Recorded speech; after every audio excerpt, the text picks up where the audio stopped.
Hey guys, welcome to episode 32 of the 1023 Soul Shop Talk podcast. Today we have Vaughn here with us virtually. He's here in Hi, everybody. hi everybody. He's here in audio form only, but getting you to join me is like pulling teeth. It's actually worse than pulling teeth. Yeah, especially since you've gone, live in some cases. It's just pretty difficult because it's a lot harder knowing how you and I do podcasts to feel like comfortable doing it. Yeah. Not to mention, I just kind of got roasted by Rob What? about that yesterday. What was he So, roasting you for? basically, he was just like, "Why haven't you been on the podcast? It's been so So long and this and that." And so way to uh, go, Rob. He convinced you, and then next thing you know, a day later, you're doing it. Yeah, it was actually funny because earlier, like I said yesterday, I was thinking about because I like this type of format of questions and answers. It makes it so much easier when you can kind of just do what we do on the phone, where people ask questions and we just answer them, Yeah. versus coming up with the questions that people have asked us in whatever way we can think of, and then trying to say it, which doesn't help everybody. So No. I like this, and on top of that, like I said, he kind of roasted me, so I was Yeah. okay. It's probably about time to do this. So. I'm gonna stick Rob on Um, you every time. Um, shout out to Rob Simmons. I think that was like episode 26 or something like that. For convincing Vaughn to join me again. Yeah, I want to try. Um, but yeah, so I guess I didn't expect you to kind of move to this format right away, and didn't. I also didn't think I'd like this. So, this makes it a heck of a lot easier to join. So Yeah. we'll see. Well, and I leave that up to you guys too. If you can, if you're on Apple Podcasts or watching on YouTube, leave a comment or whatever if you like the Q&A style format, because it makes it easy for us to come up with what to say. And the last one you guys seem to appreciate. So we'll keep going with them. We got quite a few questions we're going to go over today. And just generally having questions that to get answered, um, again, makes it easier to make content, and just has more questions that get answered on the internet, Yeah. which is, I think, just a good idea in general. Yep. Just a reminder too, we've got BG Diesel that they do like lubricants. They sell oils and all sorts of lubricants and cleaning supplies for trucks. They're going to be joining us sometime in the next couple weeks. So if you guys do have questions about like lubrication, you want to check out their products to see what kind of questions you might have for them, definitely shoot us an email to media@1023diesel.com. So you want to get into this first question here, Vaughn? Sure. You or me want to read that? I'll go for it. This Okay. is hello, I'm looking at purchasing one of your hydro chips with your tunes. I have a 2003 F350 7.3 diesel, crew cab, two-wheel drive. I've always had issues with the truck not being able to go past 85 miles an hour. The truck starts bucking like the fuel's being turned off. It runs great otherwise. I have an old Edge programmer on the truck since 2008. Is this something that a hydro chip will fix? So cue So you.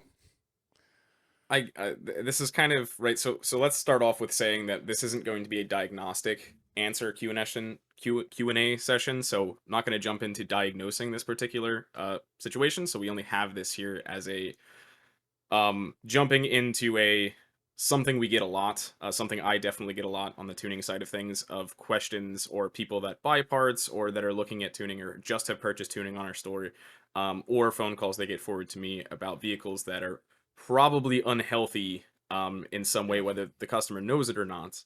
And we get questions such as this, which are very clearly, and maybe not to some customers, that it's a vehicle issue that, as far as we're concerned, that's not our business model. We don't provide calibration software to fix problems. We provide calibration software to increase performance and or support performance enhancing components.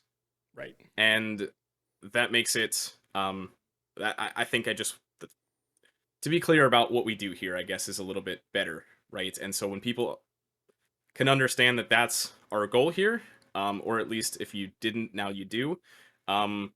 As far as an online business that provides, custom tuning for 7.3 liter Powerstrokes, we're not in the business, especially on the online side, of diagnosing vehicles. While we may have some expertise in that, and I know customers like to reach out because of that. but that is not our business model. Okay.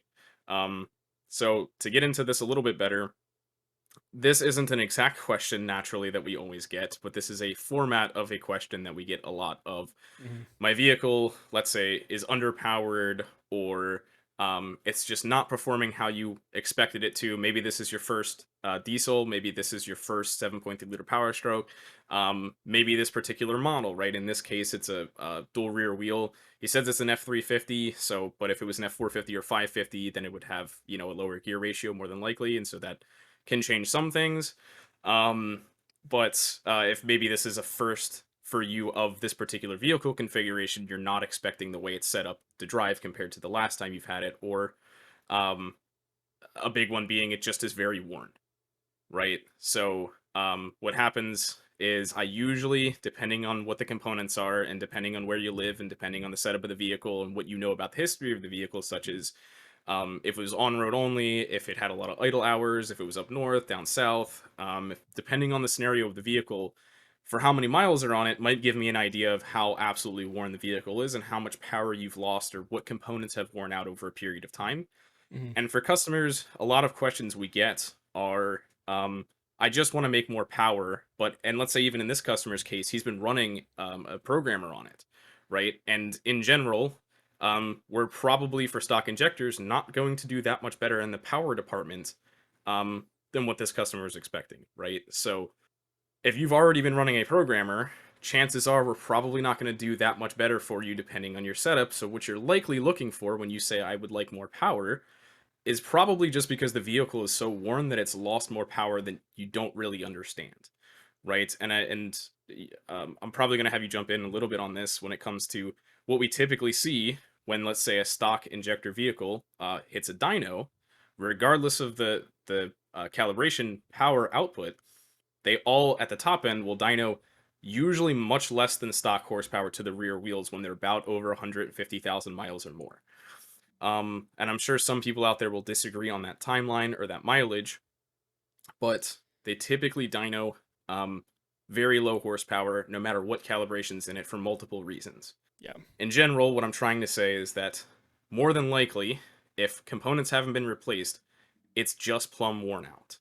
And in that case, what we're looking for is not to try and jump into the tuning world and or trying to make more quote unquote power for you, especially if you've been running some form of programmer previously that has been increasing your power output. That's probably not what you're looking for. You're probably looking for just getting the vehicle back to, if again, if you're new to this, to what it should be, say even factory horsepower, or if you're used to more powerful or less worn out 7.3s and this is a new one to you, um, having it just in a new healthy stock configuration. Yep.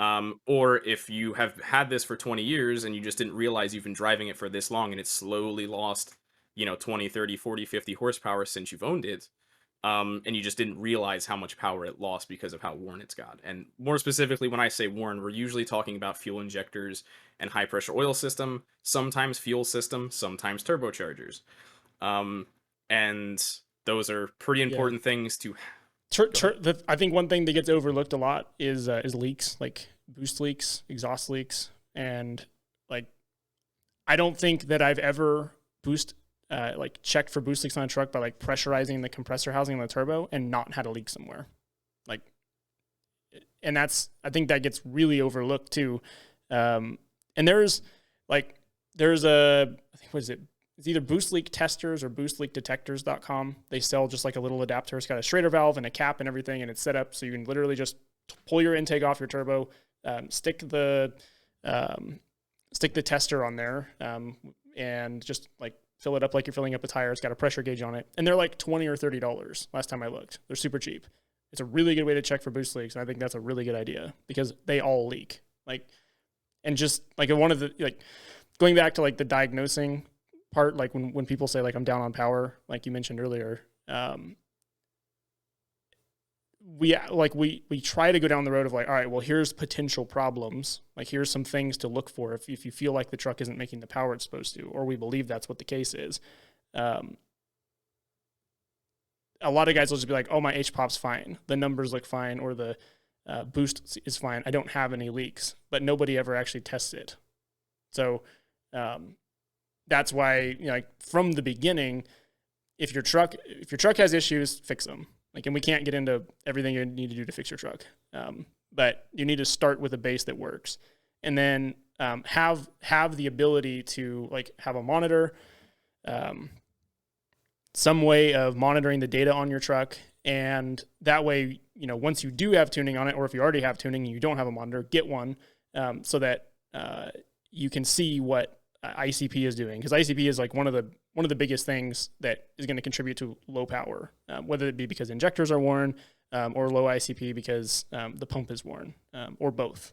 And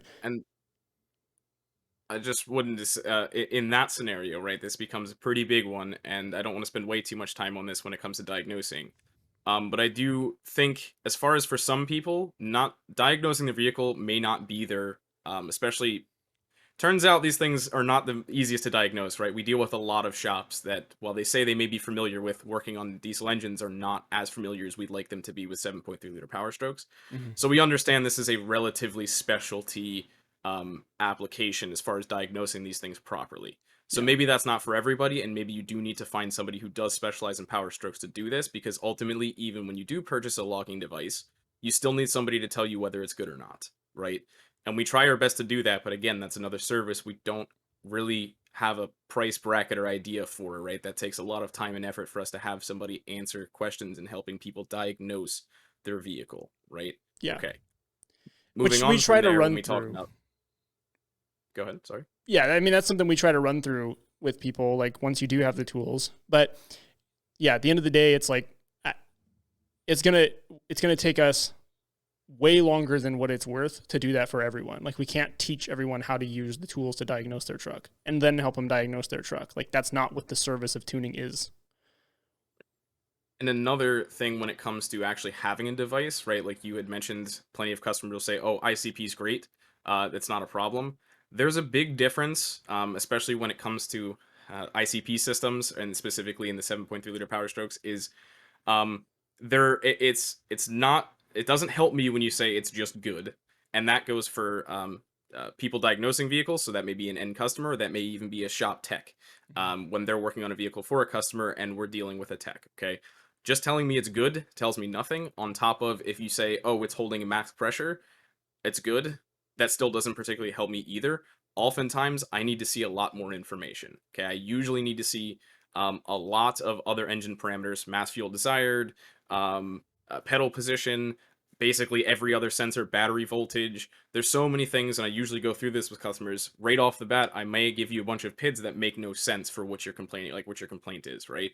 And that is only because there are so many things that can go wrong and so many other data points that would lead to a particular problem that may not be the initial symptom that you're experiencing, but maybe the potential cause of that symptom. So I need to see everything as well. So just simply saying it can't be ICP because it's reaching max pressure doesn't particularly help me, because you, most of the time, the tech is also not going to know what max pressure is, right? Only really I am. Yeah. And that can be different depending on how it was tested, or what tune it was in, or if it was completely stock. There are different regions of ICP pressure, and we could spend a whole bunch of time talking about that, and that would be more technical topic. But the point being that even when you have a device, right, when you are using that device to diagnose your vehicle, that's only one half of it. Knowing how to look at it is another half of it, and it's difficult for us to help you diagnose your vehicle without giving us as much information as we can possibly get. And that's usually why I don't even ask customers to read me what they have or send me a video. It's not really worth it to me, or both of us for that matter. It's a waste of time. We usually just jump into data logging. And again, that's a time-consuming, expensive operation for us, to just work through all of that with you, because it does take me quite a bit of time to look through logs and to get an idea of what could be happening, along with usually a 30-minute to an hour phone call, or more, over however many days, depending on what the vehicle problem is. So Yeah. I just want to clear that up when it comes to monitors, and even when you do have one, knowing how to use it is important too. So what are a couple monitors that you find easy for the consumer to use and for us to get good data from? And like, what are their use cases? So this is actually a little bit entertaining. I was just talking with Rob yesterday. He was like, "Well, I have my hands on his fancy Snap-on device, Hmm. and usually my response is throw it in the trash, because the fancier the tool, the usually less useful it is for me when it comes to looking at data. If you could give me a snapshot of memory every 10 times a second would be the most helpful, and I could go through it myself because that's as low level, as close to what's actually happening or what the computer's seeing as it can possibly be, which is important to me. That being said, the point being, the fancier the tool, not always the best outcome for me. So I'm usually looking for a reasonably inexpensive, easy consumer-based device because they usually have put way more time on opening up some of the protocols and stuff, such as just converting to standard CSV files, comma separated value files to give me data. So when it comes to devices that do that, I usually recommend two things from the business perspective of I need to be able to give you the name of a product that a company can support and has been useful, and I can sort of guarantee the results, right? So that usually comes down to um, Opus makes a product called Auto Ingenuity. It's been around for quite a long time, and a lot of customers have heard of that. A lot of people sell it. I don't think we do, No. just because it's not. Well, you can explain that, but um, that's a great option for a lot of customers that are looking for a more diagnostic-based tool. So you would also need a Windows computer, ideally a laptop, because you're going to want to have it in the vehicle with you. So that has a little bit of overhead there, and that you have to have a Windows laptop, which most people do, but that, diagnosing on a laptop's a little bit different. Okay. So that's an option, and that's a reasonably priced option, assuming you already have the computer. And that is just purely for diagnosing. Okay.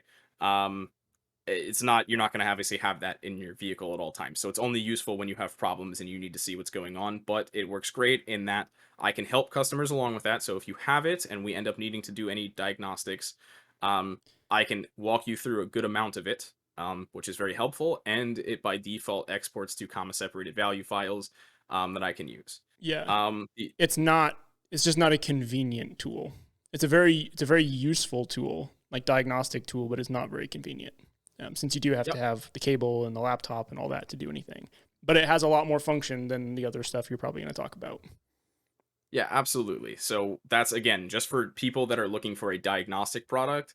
And what I usually say is if you have at least more than one vehicle, or maybe you work on other people's vehicles as well, or you're a small time shop or just do it on the side, then you have a diagnostic tool that Opus also supports with Auto Ingenuity, tons of other manufacturers as well, not just Ford specific. So it's very useful across your whole shop, right? Yeah.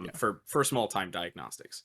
Um, the next would be your in-cab monitors, and this is for customers that one don't already have in-cab monitors, and are looking for maybe to take over gauge arrays, or maybe you don't have gauge set up, and you're looking for an all-in-one feature. And I'll let you talk about that. But as far as the diagnostic side goes, the Edge Insight CTS devices, which I believe the 3 is the only one still available, or that's being sold. Yep. The twos work fine. So if you already have one or you purchasing it secondhand, that's better than nothing. They work fine. As far as the data logging side of it and capturing data, is for these particular vehicles. So that would be Ford 7.3 liter Powerstroke vehicles. The F series, Excursions, and E series. Okay, let's make that a little bit more clear. Um, okay. Some clarity on They the work. Edge thing.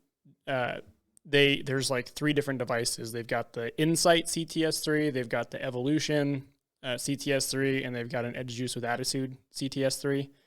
Um, and the Juice with Attitude, if you have one, you can throw it in the trash and never touch it again. The Evolution is the same thing. It's just basically the same device as the Insight CTS3, except it flashes the PCM. Like there's gonna have three tunes on it. That you can use. You can just not put tuning on it, and then just use it as a monitor. So it would function the same as a Insight.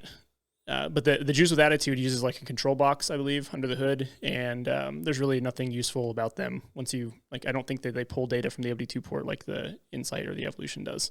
So I think Right. that's kind of one thing that gets confusing. Okay.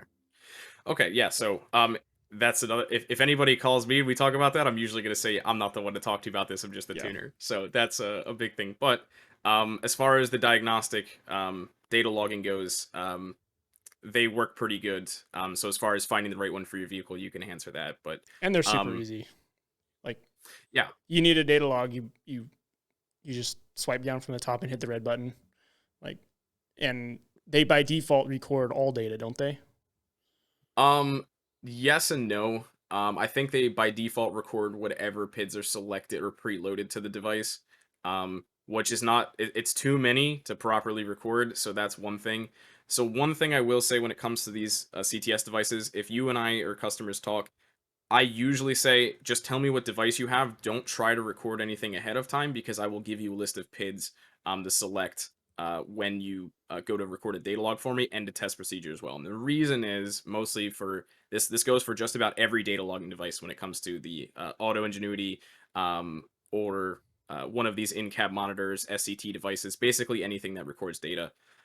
And that is a limit of these particular PCMs with the PWM protocol that they use, and just routine speed. So they can only record a certain amount of data per second. So it depends on the set of PIDs and what device is usually it's certain PIDs take up more data.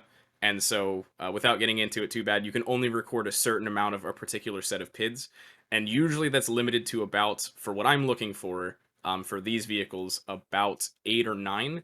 And that's what I try to cap it at, because that usually gives me one PID sample per second, which is as reasonable as we can get for as much data as I usually need to see. So depending on what we're looking for and depending on the device, I usually may say we'll drop that down to about 5 or 6 and we'll take more than one log um, to try and get a better idea as fast as possible. Because like I said, I'm looking for as much data as fast as possible because um, a lot of numbers and a lot of calculations happen extremely fast. They happen way faster than any device can capture. So some issues can happen between samples of a particular PID that could be causing a particular problem. So that's why I say just wait. Don't try to record anything or everything, because the more PIDs are selected, the slower the sample speed is for a particular PID to be updated. So if it goes over, then a bunch of samples get missed. Like on default for the CTS2s or some of the CTS3s, they can, if you select too many PIDs or do it by default, they'll have about 10 samples that just kind of freaks out and it stops all samples for about a second or two. And you'll have a whole list of samples that are just the same value. So it misses a ton of samples when you go too high. So Yeah. that's one thing I wanted to note on those. Yep. So at the end of the day, to answer this question, if your truck has problems, don't assume that buying tuning from us is going to fix it. Can we leave it at that and move on to the next one? I agree. All right. Close enough. And that is an honest position to say that we get a lot of these, and most of the time you're not ready for. Well, in that particular question, it sounds like he has quite a few problems that are not really. Um, it's all kinds of potential issues there, electrically related, mechanically related. Yeah. But in general, when it comes to my truck's low on power, can this help me? We'd rather just say if you put it back to stock or just get a new healthy set of components, depending on what the issue is. Point being, get it properly diagnosed and repaired. You're probably looking at 20, 30, 50, 60 horsepower back, just the way it's sitting, even just stock, which is a huge improvement for most people, especially with higher mileage vehicles. Yeah, and we've got a, I don't know when I'm going to get it done. We're trying. But I've got a video where we've dynoed several trucks, stock trucks, that had ICP issues, and then fixed the ICP issues and then dynoed them again. And that's with and without tuning. And so we've got a video coming up on that, kind of going over like what the power output looks like. Because that gets complicated. But if you follow us on YouTube, you'll see those videos come up pretty soon. And we have quite a few of them we're going to be working on. All right, so the next question was, I'm about to pull the trigger on custom tunes, but I'm not sure what to select for the transmission mods. I'm running a Samwise Stage 2 40100, and I know that it has valve body modifications, among other things. I'm just wanting to verify whether or not I should select the shift kit option or another. Thanks in advance for the help. Because we've got two options. We're three options. If you have an automatic transmission. We've got shift kit built or stock, I think. Yes, I think that's for both the form and on the product page. I honestly don't remember. One of them's a little Yeah. bit off. I think we only either have shift kit or stock. Yeah. Because it Which doesn't matter. in general, when um, customers are, this is actually a great question. I like this a lot because we get asked this quite a bit. I know you guys do for sure. You and Thomas answer these questions all the time. What I usually tell you guys is to say from the tuning side when you're dealing with a customer, is if you have any question that you think it may be modified, this is a way bigger topic. Because if you don't know how to if you didn't do the modifications yourself and you don't know what's been done to the transmission, then this is opening a can of worms for both of us, and it kind of is really annoying in some cases. So I prefer if we didn't have to go down that road. And I understand when customers get vehicles and they don't know what's been done to them, but oftentimes, again, with higher mileage transmissions, it's not usually something that's been done to them. It's that they're worn in a lot of different ways. And so what you're feeling isn't actually a shift kit, it's binding valves. So that's a whole, diagnostic thing that we end up having to go through after that. Yeah. Okay. And if you have a When slip it bang, like if your trans is slipping, you're like, hey, it's slipping into overdrive. It's like really sloppy, and then it slams. Just pull out a credit card. Sorry. Yeah, there's and another thing, this is and a bit of what Rob and I were talking about yesterday was, similar problems to this, which is why this kind of popped up and was a pretty good topic to jump into, because again, transmissions wear, transmission components wear. It may not just be your clutches that wear. There's a lot of valves that are machine fit, and they wear too. And these problems, right, by design of the transmission, will appear if they start to wear. Yeah. Okay. For this particular question, when it comes to what option should I choose on the store, let's assume in this case that you know what's been done to your transmission. Okay. The shift kit option is mostly there just so it gives me an idea of knowing how far your transmission is gone, so I can decide whether what's been done to it is worth a phone call or a chat, or depending on the model year of the vehicle, depending on what tire size, your altitude, your physical location. There's a lot of things that I will look at when you place an order. Quite literally looking at the address of where it's going to, where the customer is likely to be driving. And sometimes customers that know that, we've spoke before will know I ask a lot of these questions. The altitude that you're usually driving at, what you do with the vehicle. And those aren't particularly important prior to the purchase all the time, because I won't know how you drive it, even with all of those things taken into account.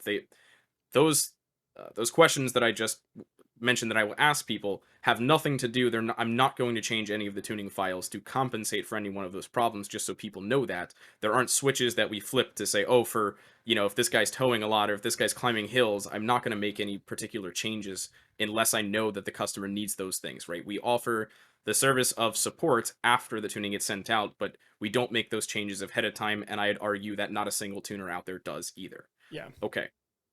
Once you receive them, right, I will take those things into consideration after the fact. If you call me with something you would like changed, then we do that, right? That's why we have revision support. We say this all the time. Okay. If you know what's been done to the transmission, like I said, then you will place down, let's say, if you've done minor modifications, let's say yourself, right? So an accumulator body or a shift kit, or maybe your shop put a mostly full shift kit in it.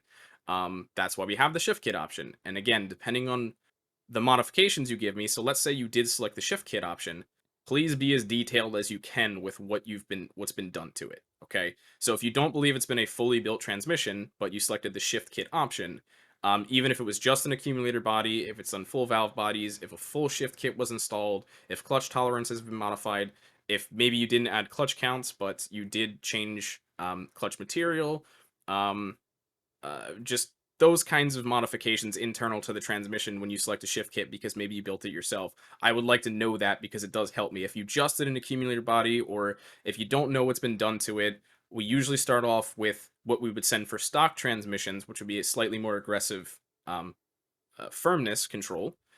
Then we'd start there, and if it's too hard, we'd back it down a bit. Okay, we don't have a ton of room, but to soften things up, but we can need be. So that's where we would start with that. if you have a shift kit and you've had a bunch of modifications, more than an accumulator body, or if you do have an accumulator body, depending on who made it, I do have an idea of who manufactured what bodies and how they perform, particularly in some vehicles. But this also does depend on what's been done to the transmission and or how worn it is and where you're driving it. So just Mhm. putting an accumulator body on a 400,000 mile transmission probably didn't save the rest of it and or the torque converter. So I will have to gauge that depending on how the customer sees it after, or how they've been driving it and what complaints they may have with it. Yeah. When it comes to the built transmission option, such as if you purchased a transmission from a particular builder, such as Sam Weiss here in this case, we recommend selecting the built transmission option. In general, I don't discriminate between built transmissions and shift kit transmissions. There isn't a lot of difference because every trans builder that we work with, in general, when we speak to the trans builder themselves, and we pretty much talk to just about every big online builder, even I talk to tons of local builders as well for customers about what the builder wants for the transmission, because um ultimately they know what they're looking for, and or during their test procedures they just say, let's do this. And what that is usually stock transmission firmness control. The only way we can get stock transmission firmness control is to give you stock transmission shift schedules as well.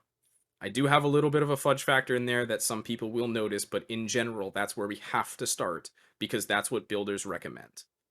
If there are some things that can be done after, right, after the files have been sent, we recommend getting in touch with us. If you want firmness increased, we can do that. If you want firmness decreased, we can talk about that. But in general, we try not to make it any softer than factory because we expect that your builder, hopefully, prepared for this transmission to be built for factory transmission control. So in general, that's what most builders want to expect because it's a baseline for most of these vehicles, and we produce that because that's what they expect. Mhm. And usually the same goes for shift kits as well. So, or shift kit type modifications. Yeah. I suppose just concluding the what transmission option do I select on either a forum or our site. What I would say is for customers that don't know, this is going to be a bigger problem than you're ready for. Just be prepared for that and be prepared that we may have some disagreements and compromises that you may or may not have to make just because you don't know what it is. Okay. So I know customers will come in hoping that we can fix that for them, but that's not always the case. If we don't know what you have because you don't know what you have, we can only be so good. Okay. And in general, that takes more time than we sort of have a product set up to produce, right? Guessing and checking method is very time consuming and not very fun for either of us. Okay, with that out of the way, for customers that do know what they have, with a stock transmission, that's pretty simple and straightforward. Just select stock transmission stuff. Even if you think that the modified transmission stuff or the shift kit or built will be softer for you because you think you may have something to do with it, start with the stock first. And then if you don't like it, get in touch and we can either soften it up or firm it up for you. Okay, that's easy enough to do, and I would rather start at that position where we're going firmer, more or less to start with, but also have a bit more shift schedule control over stock transmission builds than we do for, say, shift kit or builds. If you know you Yeah. have some shift kit modifications, such as either you did them yourself or a local builder just did a basic build for you and you have a build sheet more or less for them, give me as much detail as you can. I'd rather not talk to your builder about it either because I think they're not going to be very helpful and it may be just a waste of both of our time. So just give me their build information as best you can. It's not particularly important. Like I said, we don't do a ton, but if I can tell that it either may or may not be a problem depending on the rest of your setup, that will give me a gauge, maybe to give you a call ahead of time or after the fact. Yeah. If you have a built transmission, that's pretty simple. Select built transmission. And then if something else arises after that, I can talk to the customer about it. We'll go over it. But in general, that's usually going to be between you and your trans builder in that scenario.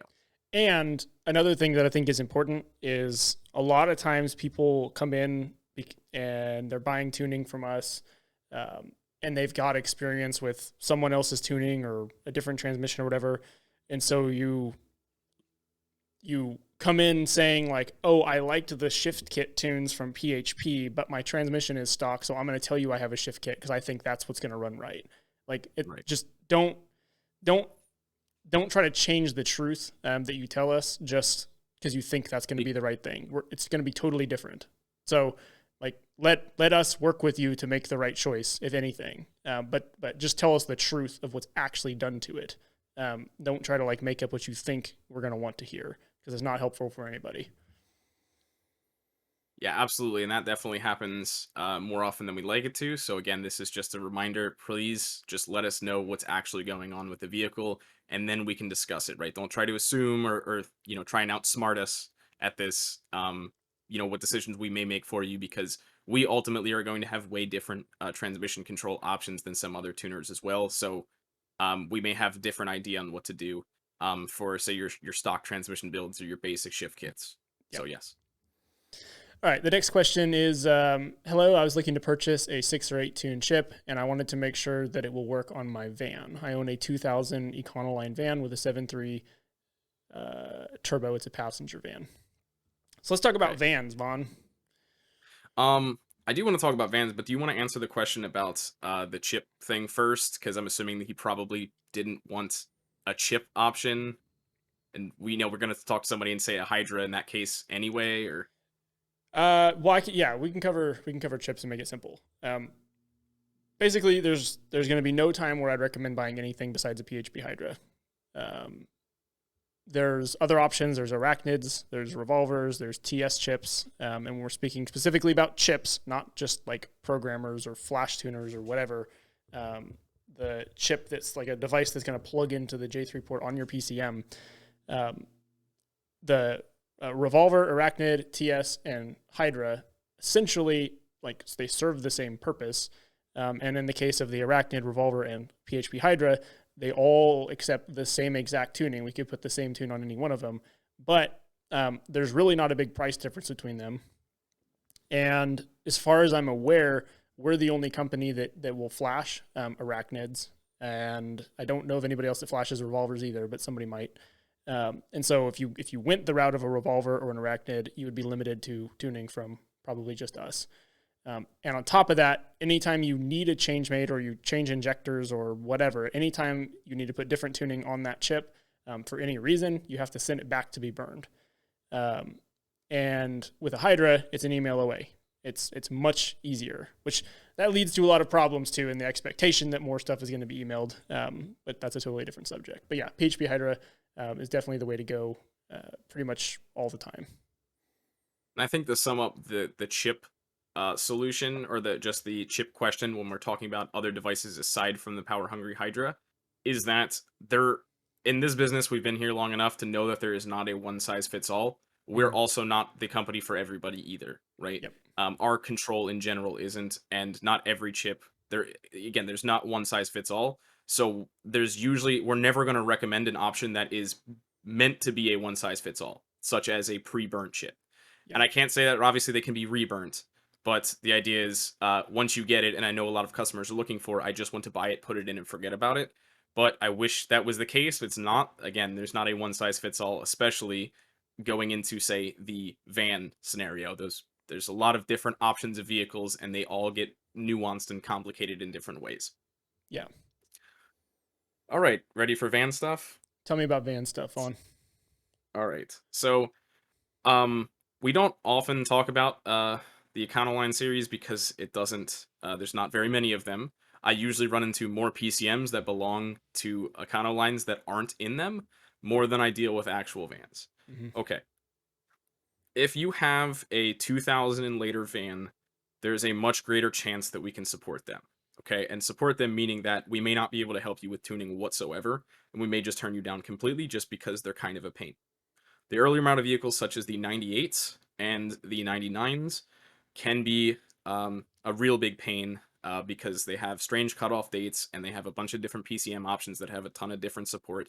And in general, the software we use to modify them isn't fully supportive of most of the van series also. So that requires a lot of my time to work with your ones and zeros to get her out um, a decent file for these. And there's also still a bunch of complications that come with that because we don't have the same testing abilities like we would in any of the other F series vehicles when we have a lot more experience and a lot more of them. Mm-hmm. Okay.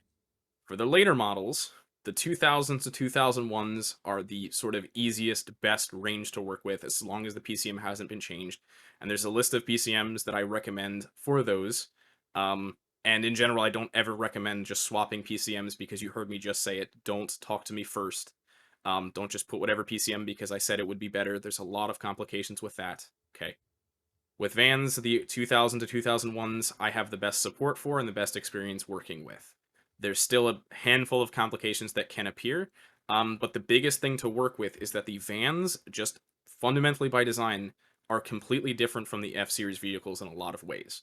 So it becomes difficult to work with customers that are not expecting a van to be a van, or they want their van to not be a van and perform more like an F-Series vehicle. There's a lot of differences in shift schedules, shift strategies, um, just overall engine pedal response. Obviously, there's different mechanical setups as well that are going to perform a little bit different too. So again, they're just a little bit different from the physical side of things. It really has nothing to do with the calibration or anything we do. For the later models, the O2 to O3s, everything is identical aside from my control in the calibration becomes a little bit more limited. Mostly because the support on those and they tend to be a bit more finicky, even though, as much as the internet likes to believe they're the same hardware, they're the same DPC number, they do have different firmware that will function a bit differently and can have a lot of problems in the later models. And Bill of Power Hungry and I have talked fairly extensively about the E series and them just being a general pain. Okay, that means that if you have an E series, let's also hope you haven't done a lot of work to it as well. Mm-hmm. Heavily modified vans are also pretty complicated, and in general, I recommend just staying away from a heavy modified van, especially if you really don't need it. If you want to do it, it becomes complicated again, and I'm fine with helping people on that because that's what we do. As far as the performance side of things, I have no problem walking you through some of the more detailed aspects of heavily modifying your van to be way more powerful, but we really haven't come across those very often. And in general, we're opening up a whole lot of changes that I would recommend to get it running as well as say an F series would. Yeah. So I Namely, just I I mean, one of just the recommend one stay of the away. main problems you're going to run into, and why it's not worth building a van, is the lack of an intercooler, and you really can't install one. Like, I mean, Space. I'm sure somebody has figured out a way to do it. That's fine, but most people aren't going to do that, and so you're going to be very limited on how much power you can make. And so don't make the sacrifice of drivability for your truck that you're not even going to be able to use the power that it could be capable of if you could complete it. Right, and turbo options as well are fairly limited in those vehicles as well. Yeah, you're figuring everything out yourself if you're doing that. So So we usually recommend staying away from that. So overall, if you have a van, please keep it as close to stock if you're willing to, unless you're willing to just go through everything. And in that scenario, don't assume that we can just help you, and by that meaning you can just go buy tunes online and just punch in your info and we'll figure it all out for you. yeah, I would like to have some sort of consultation first to tell you what I can or can't do before we go through all of that. yep. All right. All right, this would be a pretty easy one. Says, I was wondering what the process of sending my injector cores back to Unlimited Diesel is. I tried contacting them a few times last week. Wasn't able to reach anyone. Do you know if there's supposed to be a prepaid label to return the injectors? The way cores work is with Unlimited Diesel, if you order injectors from us, there's going to be a packing slip on the outside of the box that's going to have the return label in it. So it'll be your packing slip and the return label. It's ready to go. So you receive the injectors. If you paid a core charge, you'll receive the injectors, and you'll just take your new ones out, stick your cores in the same packaging. You receive the new ones in, stick the label on it, take it to UPS. You don't have to pay for anything else, and it's a good way to ship them. And I recommend that basically if you're buying injectors, I recommend paying the core charge because they're really hard to package correctly so they don't get damaged in shipping. And if you can reuse the packaging that the injectors come with, and this isn't just Unlimited Diesel, whether it's Unlimited or Full Force or Alliant or Warren or whatever, you get their packaging. Usually, as long as you're not in Canada, like basically if you're not in another country or Alaska or Hawaii, if you're in the continental U.S., then the prepaid label will be included, and there's no extra charge for it. So we'll ship them to you and ship them back on that label. So I would like to say one extra thing for as far as cores are concerned, and obviously this isn't what I do at all, but I do see this a lot. Regardless of what the part is, if you have to exchange a core, aside from transmissions and big stuff like that, when it comes to small components that take cores, such as fuel injectors, turbocharger, well, I guess, well, never mind, just core stuff in general. If they don't arrive, right, it has to be a usable core, right? So just a quick statement on saying make sure that you package it well so it actually arrives at the location in working order, because again, it is a core, it has to be reused, right? So we just see that a lot where such things like injectors, um, uh, torque converters, some of the bigger stuff, if you can't package it properly, I get what else, steering boxes, that kind of stuff, they can get damaged and they won't get accepted and you will get charged for that, right? So Yeah. just making sure that, especially when it comes to fuel injectors, when you get them in a box was prepared, your old fuel injectors can go right back in that box and sent right back, and they should make it there the same way they got there. And it doesn't account for everything. Obviously, shippers will damage things, but I see a lot of improper packaging, and then It's really fundamentally bad just sometimes. Like one, I wish I had a picture of them. I should have prepared that, but like one in particular, a couple months ago, a guy had ordered 6 liter injectors, and he decided to send in. I think he ordered one set, but he was sending in like 3 sets of cores for credit, and he stuck 3 sets of 6.0 injectors in a flat rate box with no padding, no extra tape or anything on it. And when we got it, of course, like most of them were broken, and quite a few of them were missing because the box was like blown up. So yeah, be very careful shipping big heavy metal things. yeah. Yeah, I just wanted to say that just because of the number of times we see cores that just don't make it, because again, it is a core, it has to be reused, it's getting shipped back for a reason. That's all. Yeah. And this one is, I'm wondering how long it takes to get injectors in a Hydra. That's the last thing I need to finish my truck. So I'm just wondering what's going on here because I have everything else. Couple things with this. One, this particular question he was asking because his injectors hadn't shipped yet. And I believe, and this happens quite often, if you order specifically with full force injectors, but this is can be the case with everything. If you order injectors and a Hydra from us for your 7.3, right after you order, within I think it's within 5 minutes, but maybe within 10 minutes, our system will send you out an email. It's going to be say something like get those injectors tuned or something like that. But it's going to be a link to a form that includes all of the questions that we need answered about your truck so we can build your tuning. And again, to say specifically if you order full force injectors and a Hydra, we will not ship the injectors until the Hydra is ready to ship also. They'll ship together. Part of the reason for that is because you can't put the injectors in the truck and run it without tuning. So more than likely if it's modified injectors. And so it'll sit there and wait until you fill the form out. And we usually send out reminders and everything else too.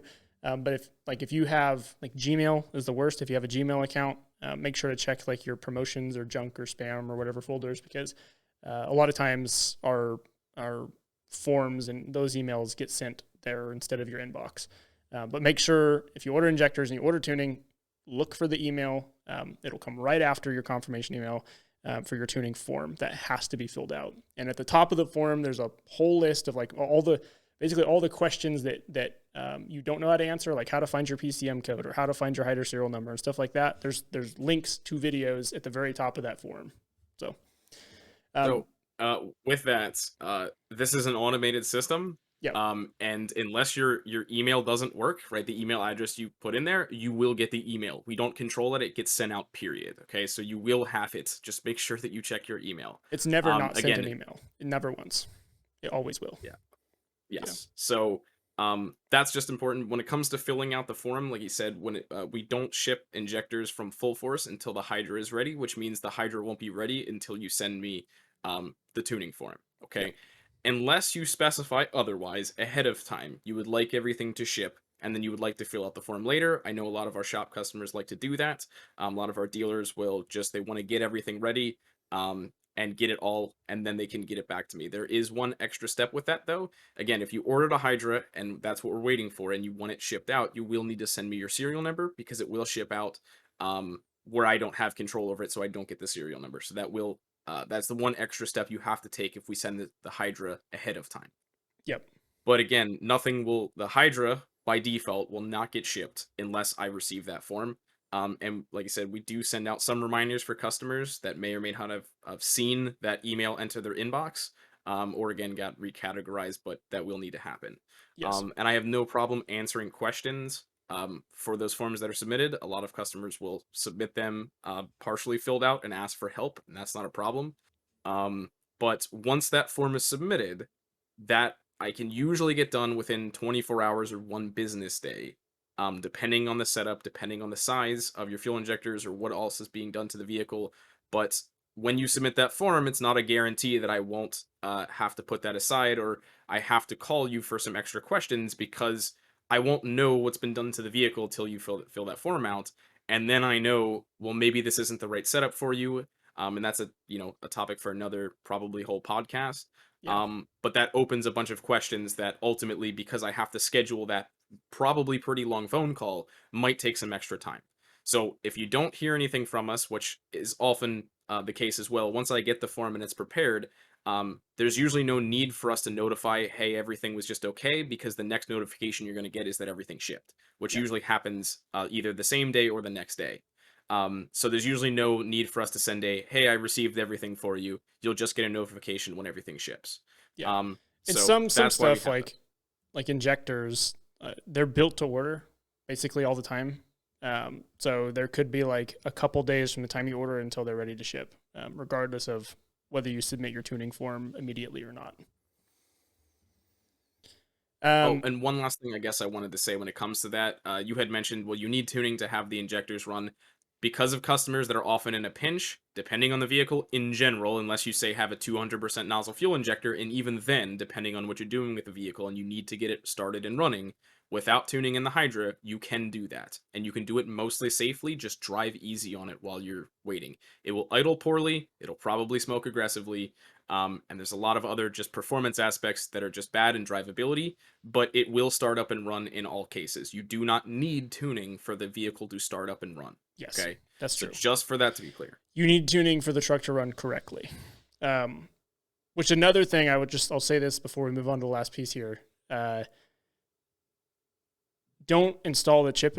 Like if you put new injectors in the truck, don't put the chip in it. Like leave the chip out. Get it running first before you install the chip, because if you have a hard time starting the truck, it could be because of like a connection problem, especially if it's never had a chip in it before, or there wasn't tunes on the chip, or the incorrect tunes on the chip, or it wasn't clean one enough, less or variable. whatever. Yeah, just get rid of that variable of tuning being a problem. Like if you know the truck ran before the PCM and everything works, get it running with the new injectors. Start it a few times. Let it idle for a bit, then install your chip. It's gonna make it easier. But this, when you end up getting things, leads into one thing that's becoming a pretty massive problem is supply. And there's a lot of products right now that are a pretty big issue. I know on the last podcast I covered like ARP head studs, or maybe one of the videos or something, that are like, we have no idea when we're going to get more. And as far as I know, it may be late 2022, 2023 before we end up getting like 7.3 ARP studs again. I don't know for sure, but it could be a while. And there's a lot of metal things like that are becoming a problem. Just yesterday, and this is just for as small of a piece of the industry as this is, I just wanted to kind of share some of the stuff we're seeing. The BorgWarner S300 series turbine housings, the 0.91 housings, can't get them. At least we can't find them. IRA Diesel can't find them. The only ones they have are ceramic coated. And then I got an email yesterday, just to kind of give you an idea of some of the stuff we're dealing with here. This was just from Diesel site. This is just products that they are out of stock on, with no idea when we might get more. Like we have absolutely no clue when we can get more of them. So it's going to be a long list, but I'm just going to go ahead and read them off. So 2003, 2004, 60 H-pop covers, stand pipes, the 6-liter adrenaline H-pop, 7.3 turbo blankets. Let's see here. The 7.3 and 6.0 fuel sending units, the 94 to 97 fuel system, the 99 to 03 7.3 fuel system, the 6-liter billet flex plate, the Wicked turbo kit for the 94 to 97, the early 99 Wicked turbos, the 99 to 03 Wicked turbos, the 2008 2010 water pump, and the fuel pump control module for the 7.3. These are like out of stock, absolutely no idea, and we'll get more, maybe never get more. And then we've got a bunch more of them here that are out of stock with 3 to 12 month lead times, or 3 to 6 month lead times. 6-liter fuel water separator, 6.0 water separator, 7.3 Bosch glow plugs, 12 plus month wait from Bosch. The crankcase tube connector, 3 to 4 months. The 7.3 water pump with filtration, so the international ones. The lower radiator hose for the T44E, the 94 to 97 stainless bellet up pipes, the early 99 stainless bellet up pipes, the True Cool transmission cooler, the 7.3 billet flex plate, and the Cummins water pump. And like, this is just from one small company. This is all stuff that we can't get. And like, this stuff is happening like crazy, and we're seeing tons and tons and tons of supply issues. So I guess one thing to be like cognizant of is like, it very likely could take some patience if you're looking to go through a big build. And like, I feel bad. There's a lot of guys that are, been building for a long time, and they've already done injectors and a turbo or whatever, but now they can't get studs, or you can't get a high pressure oil pump, or you can't get a flex plate, or, transmissions. A lot of builders, we're like, it's 4 to 6 months wait time. Trying to get like converters and machine parts or whatever, get clutches for them. I don't know if it's as big of an issue as it was right now. But like, the only clutches that we could get were Borg Warners. Like, we couldn't get Rebastos clutches or Altos. Matter of fact, I think maybe I missed it on here, but the diesel site transmissions, they're not even taking orders up for them anymore. It's crazy. So I guess have a little patience when it comes to some of this stuff too, and know that like, the supply issues are getting worse, not better. And I think it's probably important for customers that are coming to us with the idea that they mostly don't use the power that they have, and they really just need a small build, but are looking to maybe overdo it, that it may not be the right you're choice. Looking for parts to replace it, let's say if something breaks, or there's something that needs to be warrantied, or you're just looking for availability of replacement parts for, let's say, the potential upgrade, that may not be available if there is a particular problem, or you have a component that's broken and you overbuilt it and now it's specialized to some degree. You can only go through that manufacturer to get it repaired or replaced. And if they don't have that availability for you, then that's something you need to keep in mind, especially if you use this vehicle for work, you need it to operate, and it may have specialized components that cannot be sourced and that cannot run without. Yep.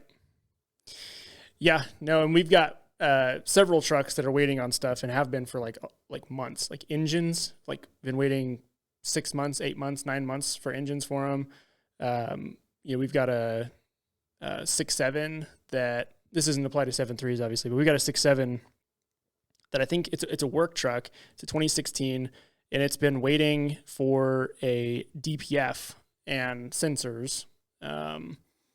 I think it's been 6 months. So like, this work truck has been down for 6 months, maybe 7 months now. It's been a while, just because you can't get a DPF for it, and you can't delete it either. So, supply is definitely becoming a problem, and especially with these older trucks, like, there's a lot of stuff that's being like just discontinued. I know Garrett has dropped quite a few products. Like, you can't get Garrett like pedestals for the OBSs anymore. Several companies aren't offering like up pipes anymore, and it's starting to look a little grim. Not that it's the best way to end a podcast is on grim things, so sorry about that. But yeah, there are shortages, and it's becoming more and more prevalent. Well, and that's getting tough in general. We haven't seen it. I guess this is one of the biggest times we've seen it. I know you guys tell me all the time you have to take this off the site, or this is out, or a lot of customers that talk to me about maybe doing more work to their vehicles. I end up having to say, hey, you need to call the sales department, which you always should, because I'm not the sales guy. But because I don't know or I can't keep up with what's available or who's got this or what the lead time is on this product or we can't use these and what's the next best replacement. So that's something you're going to want to ask about, depending on, what you're looking for, what you're looking to build. And again, being conscious of what's available and maybe how big you want to go, with your setup, because you may not be able to get replacement parts for it. And again, it sounds like it's only going to get worse, not better. Yeah. Yep, for sure. And just a little bit of patience with us too. If you order something and then we let you know that we can't get it, that might happen because every day it's changing and it's really hard to keep up with what we can get our hands on. And especially because like right now, even more than ever, we're relying on, whatever we can get from the manufacturers or warehouses, that's just kind of trickling in. And so, be cognizant of it. Appreciate you guys listening. I've been Dusty. I've been Vaughn. Thank you guys very much.